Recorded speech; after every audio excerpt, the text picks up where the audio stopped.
Hey everybody, been gone half the day. I took Melanie away to see some friends, and it's obviously getting dark out already, late afternoon.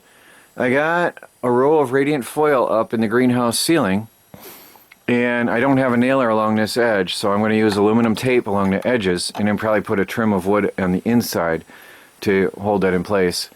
Anyway, I've cut around the stovepipe and staple it up neatly, and that is all. I won't have anything else but the radiant foil as a roof, as a ceiling in here, and the aluminum tape along the seams. So like I said, I'm probably going to put a bit of wood trim along the whole edge. I'm going to put the aluminum tape up and then the wood trim. Then I'll have sort of a vapor barrier along all the edges, and that'll keep that in place nicely. I wish that I had purchased the other 1 foot width, because I don't want to cut strips to do that. So I'll probably get a foot wide roll to finish that off. That's 1 foot strip is not done all the way over to the end, but that was a 4 foot wide strip, and I did all that now. And then next I'm going to do this door with radiant foil, and that'll help keep the wind from blowing through. And then the next I'm going to cut these strips of wood, which I've had on hand, and trim around the door to stop wind from blowing through there. So the greenhouse is getting better and better. And there's 2 reasons we're working on the greenhouse, and it's my primary, where I'm concentrating my energies right now. One, it's a wood shop where I do my varnishing and finishing work, because it's the least dusty environment we have. Another, it's a battery storage place where I keep all batteries that need maintenance, and we don't want to let them freeze because they need maintenance and restoration. But the primary thing is we're eating food and herbs from here. All the herbs that we're growing, and I don't even know what all we got. Melanie has an overview of all the herbs because she's eating them and using them for cooking. And the peas and the lettuce, which the mice tore up, but still we would have been eating lettuce. And we would have had peas and beans growing in here if the mice hadn't taken out them. Anyway, we are eating and cooking with some of the stuff from here. Melanie used some of the peas for a stir fry, so that works out. And she harvested all the chili peppers, which did grow before the plants died. So we did get some food from the greenhouse. And if nothing, if at the very least we extended our growing season on the chilies and had an extra harvest off them. So I'm going to cut the piece to fit this door and then tape it up on there right now. I have radiant barrier, radiant shield on the door. That's going to help a lot. And I just brought in my tools on the workbench here, and I'm going to close off that door with the wood trim here.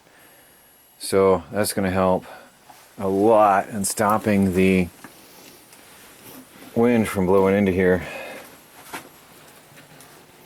Trying to get my curtain out of my way so I can work.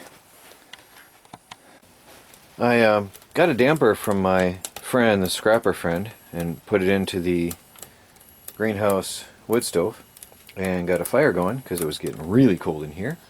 And I closed all the curtains except for by the door. I closed all the curtains for the night, and I'm working on the framing for the door. This is the weather sealing part of the door work.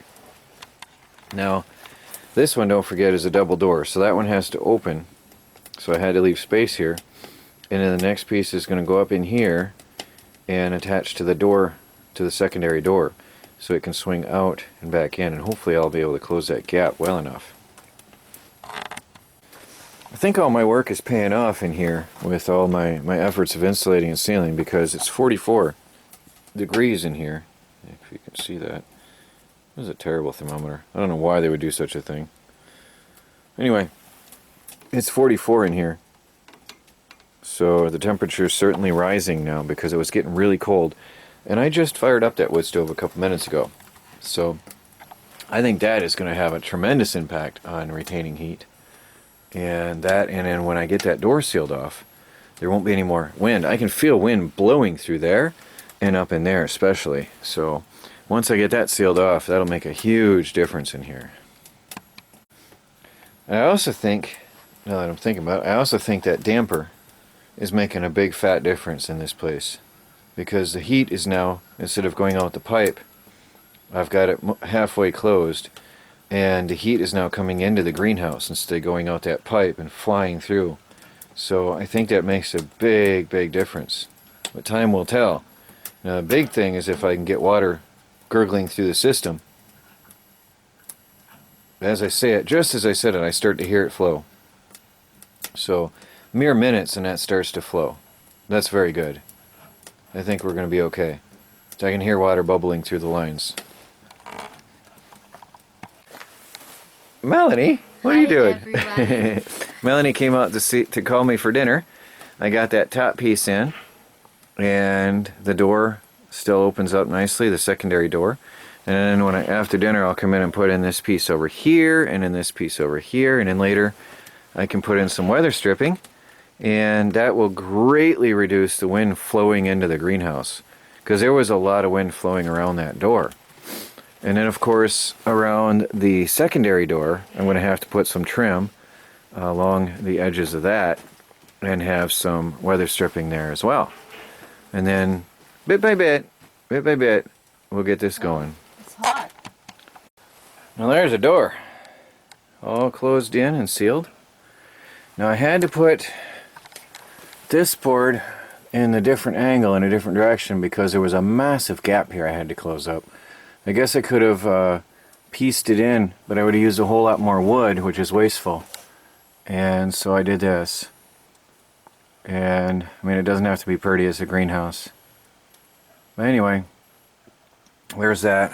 So the door is fully sealed off. Actually, the radiant foil gives me a wind barrier because it seals nicely against the wood. So that's great. That gave me a double bonus here. So that's done. Still have to get my aluminum tape and seal the middle. But the door is done. The door is really good. And I can feel the difference in here.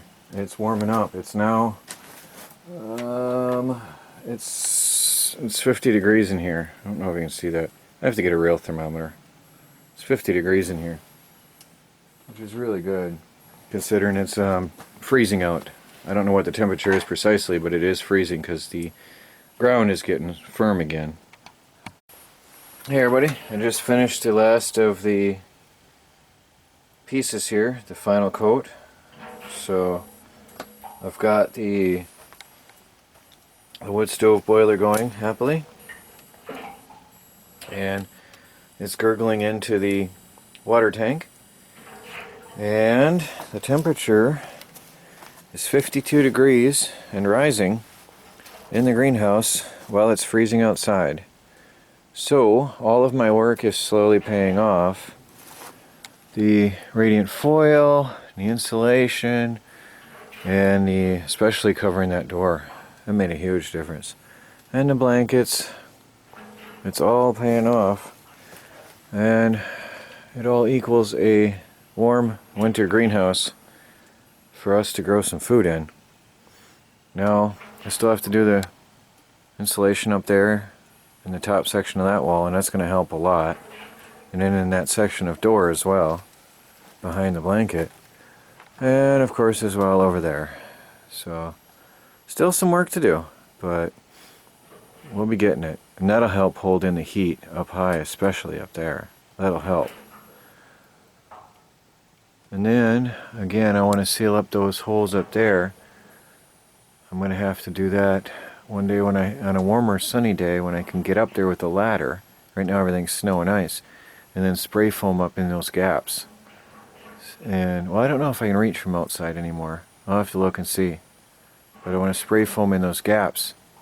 I might just have to bring in a bigger ladder in here and lean it up in there, and that'll help a lot because heat is just able to flow through there now. Well, I'm going to go inside the tiny house on wheels unless something comes up. Troy from the Do-It-Yourself World and the Off-Grid Project. Talk to you later.